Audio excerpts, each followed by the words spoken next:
சாப்பிடலையா? நான் வேணும்னா இங்கேயே சாப்பாடு எடுத்துட்டு வரட்டுமா? அம்மா, அண்ணி கேக்குறாங்கல்ல, வாயை திறந்து பதில் சொல்ல. கோயில்ல மண்டலாபிஷேக பூஜை ஆரம்பிச்சிருக்காங்க. அதுக்காக விரதம். ராத்திரி ஒருவேளை மட்டும்தான் சாப்பாடு, அதுவும் பிரசாதம் மட்டும்தான் சாப்பிடணுமா. சும்மா சாப்பிடு சாப்பிடுன்னு சொல்லி ஏன் எரிச்சல் படுத்திட்டு இருக்கீங்க?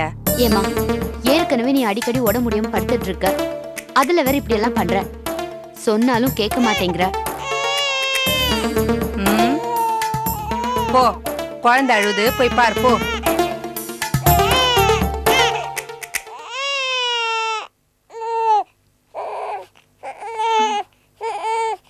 எந்த கோயில்? இல்ல எந்த கோயில்னு அடேங்க அப்பா, மாமியார் மேல அக்கறை பொத்துக்கிட்டு ஊத்துது பாரு.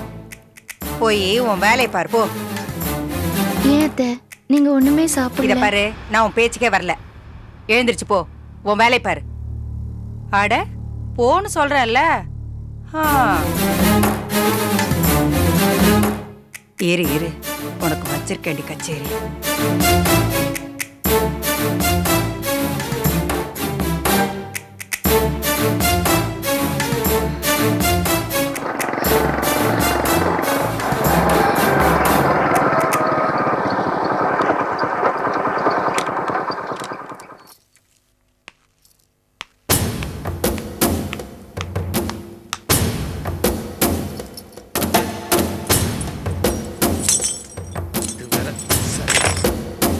எங்க சாப்பிடலையா?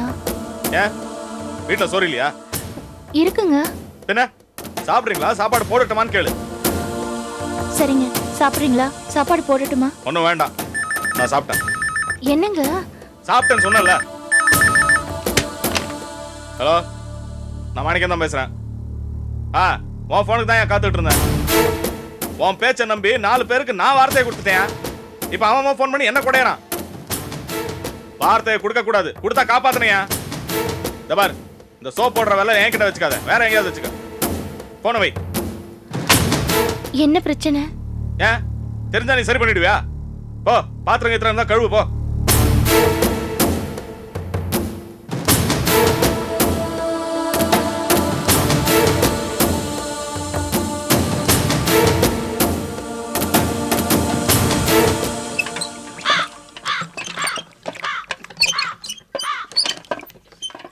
என்னங்க, நேத்து உங்ககிட்ட பிடிவாதமா பேசினதுக்கு சாரிங்க. நீ என்னைக்கு என்கிட்ட பிடிவாதம் பிடிக்காம இருந்திருக்கிற? அதுவும் இப்ப வர வர உன் பிடிவாதங்கிறது தினசரி சமாச்சாரமாயி போச்சே. Sorry sorry. பாத்தியா, இத கூட பிடிவாதமா எத்தோட சாரி சாரிங்கிற. சரி, உன் சாரியை நான் ஏத்திட்டேன் போ. ஏன் விஜய், நேத்து நீ சொன்னியே எங்க வீட்டு ஆளுங்கள்ட்ட நீ அட்ஜஸ்ட் பண்ணி போங்கிறதுக்காக தான் உங்க வீட்டு ஆளுங்கள்ட்ட நான் விட்டு கொடுத்து போறேன்னு. எவ்வளவு பெரிய அசிங்கமான வார்த்தை அது. சொந்த பந்தத்துக்குள்ள பொருட்கள் வாங்கல் மாதிரி, வரவு செலவு மாதிரி கணக்கு பண்ணியா பழக முடியும்? ஒருத்தட்ட உன்னை எதிர்பார்த்து இன்னொன்னு செய்யறதுங்கிறது எவ்வளவு பெரிய கேவலமான விஷயம். என்னங்க, அதான் நேத்து நான் பேசினது தப்புன்னு இப்போ சாரி கேட்டேன்ல.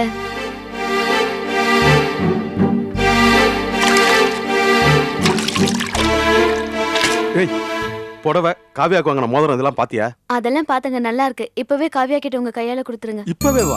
ஆமாங்க, இப்பவே கொடுத்தாச்சுன்னா உடனே நம்ம வெளியே கிளம்பி போவோம். நைட்டு ஃபங்க்ஷன் முடிஞ்ச உடனே திரும்பி வந்துடலாம்.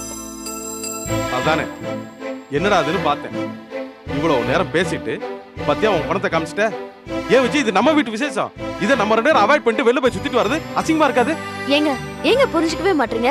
அப்படியே நம்ம ஃபங்க்ஷன்ல கலந்துக்கிட்டாலும் மாமா நம்மள அசிங்கப்படுத்தாம இருக்க மாட்டாரு. அது நமக்கு அவமானங்க. அதுக்கு தான் சொல்றேன்.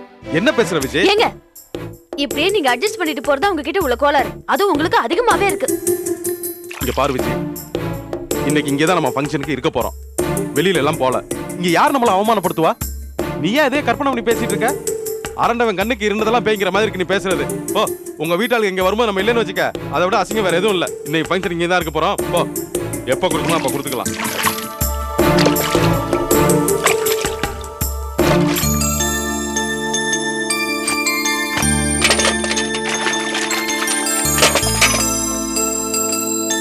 மாப்பிள்ள, கோபிகிட்ட ஏன் துவேஷம் பாராட்டுறீங்க?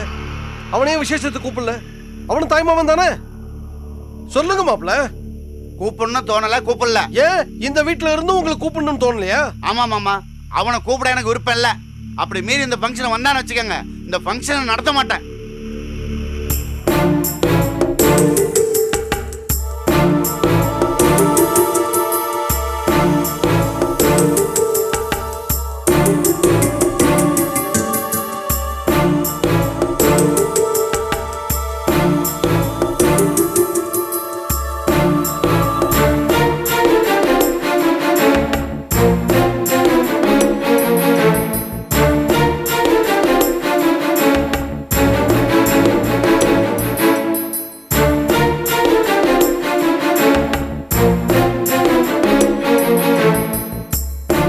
அண்ணே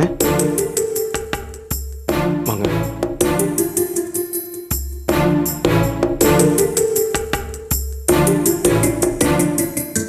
என்ன கோபி? இன்னைக்கு சாயங்காலம் காவியாக்கு நடக்கிற விசேஷத்துக்கு நீங்க என்னென்ன செய்ய போறீங்க? அமக்களமா அட்டகாசமா இது வரைக்கும் யாருமே பண்ண முடியாத அளவுக்கு நான் என்ன பெருசா பண்ண போறேன்? சுடிதார் வாங்கி வச்சிருக்கேன், அதான் கொடுக்க போறேன்.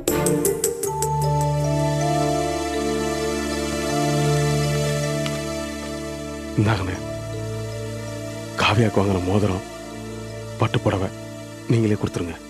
நானே கொடுக்குற மாதிரியா?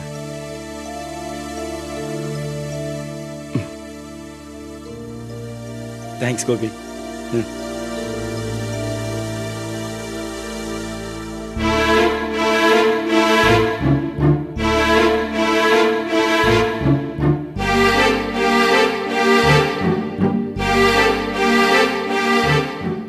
கரெக்ட் விஜி, நீ சொன்னது எல்லாமே கரெக்ட். நீ சொன்ன மாதிரி வெளில போயிட்டு ஃபங்க்ஷன் முடிஞ்சோன்னு நைட்டே வரலாம். சில விஷயங்களை இன்னைக்கு மாமா மூலமா தான் உண்மையினே புரிஞ்சிட்டேன். கிளம்பு.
என்ன தேடிட்டு இருக்கீங்க?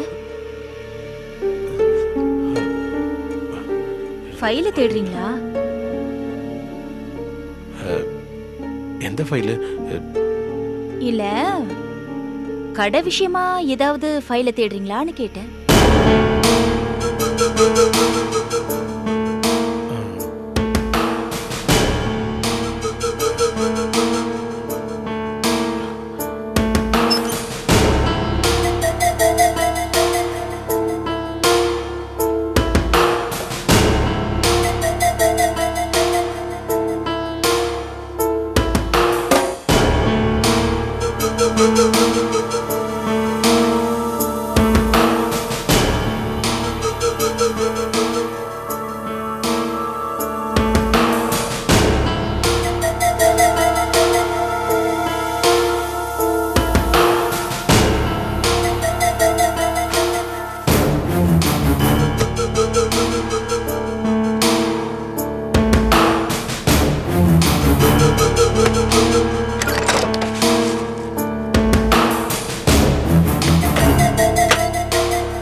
இந்தாங்க.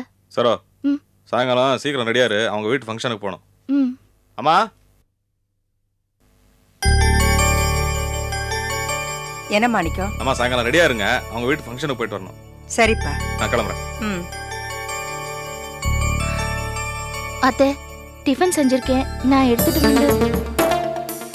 அம்மா அதான் அண்ணி சொல்றாங்கல்ல, சாப்பிட. நீ உன் வேலையை மட்டும் பாரு.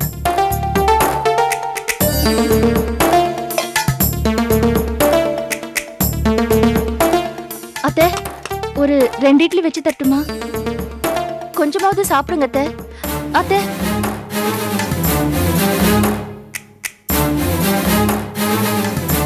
சரோ, என்னம்மா இது?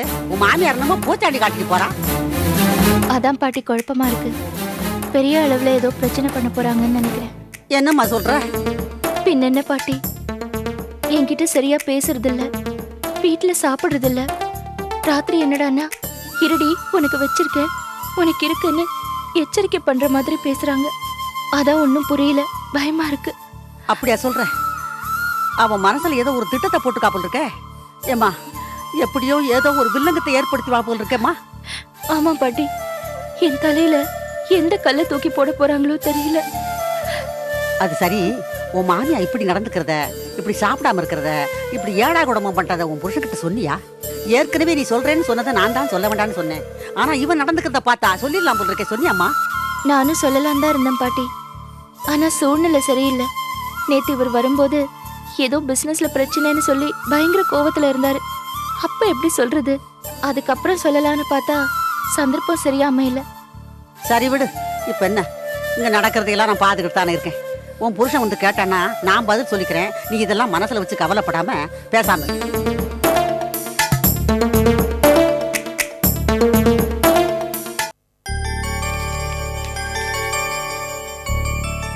கொஞ்சம் குடிக்க தண்ணி கொண்டாமா. இந்தங்கப்பா. கொண்டா. தாத்தா வந்துட்டாரு பாரு. நான் கொஞ்சம் வெளியே போயிட்டு வந்துடுறேம்மா. டாடா சொல்லு. ஆமாம்மா, வா. என்னது இது? இன்னைக்கு சாயந்தரம் அந்த ஃபங்க்ஷனுக்கு போறோம்ல, அதான் கிஃப்ட் வாங்கிட்டேன். நீங்க வரீங்கல்ல? அம்மா ஏன் இப்படி கேட்குற? இல்ல, அவங்க வந்து உங்களை கேட்டாங்க, நீங்க இல்ல, நாங்க சொல்லிக்கிறோம்னு சொல்லிட்டோம். போகலைன்னா தப்பா போயிடும், அதனால தான். இல்ல நான் நிச்சயம் வந்துடுறேன். முக்கியமா ஒருத்தர் பார்க்கணும், அவர் பார்த்துட்டு சரிம்மா. வந்துடுறேன். வரேன். என்னதுனோ சாயந்தரம் நீ வரல? நான் வரல, நீங்க போயிட்டு வாங்க. என்னடி டப்புன்னு இந்த மாதிரி சொல்ற?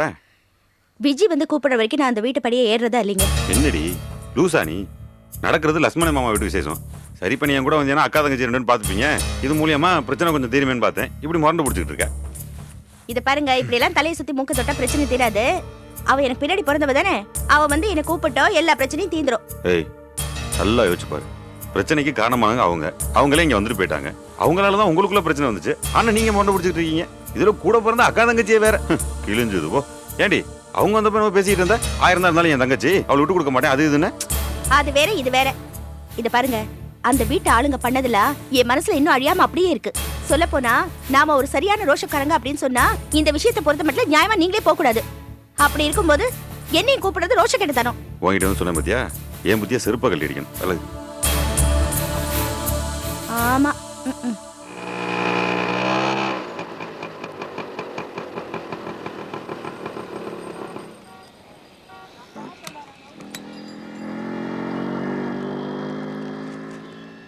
என்ன ரவி, எப்படி இருக்கீங்க? வாங்க சார், உட்காருங்க. இந்த மாசம் டியூ கட்டலான்னு வந்தேன். கொடுங்க.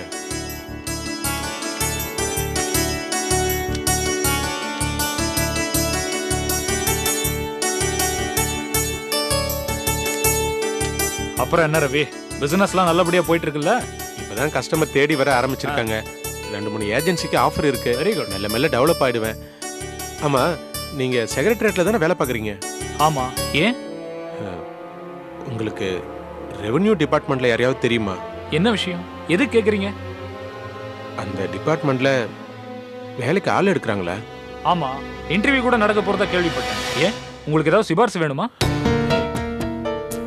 அது தெரிஞ்ச வீட்டு பொண்ணுக்கு இன்டர்வியூக்கு கார்டு வந்திருக்கு. அவ புருஷனுக்கு வேலைக்கு போறது பிடிக்கல. அந்த பொண்ணு ரொம்ப திறமைசாலியான பொண்ணு. இன்டர்வியூ அட்டன் பண்ணுச்சுன்னா வேலை கிடைக்கிறதுக்கு சான்ஸ் இருக்கு. பரவாயில்லையே, நல்ல விஷயம் தானே. அது எப்படிங்க ரவி? இந்த காலத்துல கவர்மெண்ட் வேலை தானா கிடைக்கிறதுங்கிறது சாதாரண விஷயமா? அது வேலையை விடுங்க. அவ புருஷனுக்கு வேலைக்கு போறது பிடிக்கல, அதனால வீட்டுல பிரச்சனை வந்துருமோன்னு பயப்படுறான். இவன் என்னடானா அவன் பேச்ச கேட்க மாட்டேங்கிறா. சரி, அதுக்கு என்ன பண்ண முடியும்னு நினைக்கிறீங்க? இல்ல, உங்களுக்கு தெரிஞ்ச யார் மூலியமாவது ட்ரை பண்ணி. என்ன சொல்றீங்க? இல்ல, உங்களுக்கு தெரிஞ்ச யார் மூலியமாவது ட்ரை பண்ணி அந்த பொண்ணுக்கு வேலை வாங்க முடியாம தடுக்க முடியுமா? இல்ல அதுக்குதான் வழி இருக்கா? ரவி, இந்த உலகத்திலேயே கிடைக்கிற வேலையை கிடைக்க விடாம பண்றதுக்கு ரெக்கமெண்டேஷன் தேடுற ஒரே ஆள் நீங்களா தான் இருக்க முடியும். இதுல என்ன ஒரு வேடிக்கைன்னா, திறமை இல்லாதவங்களுக்கு வேலை கொடுக்கணும்னு சொல்லி சிபாரிசு பண்றது ரொம்ப ஈஸி. ஆனா திறமை இருக்கிறவங்களுக்கு வேலை கொடுக்க வேணாம்னு சிபாரிசு பண்றது ரொம்ப கஷ்டம். புரியுதா? நீங்களும் சரி, உங்க ஃப்ரெண்டும் சரி, சரியான கிரிமினல் பார்ட்டியா இருப்பீங்க போல இருக்க. நான் வரேன் ரவி.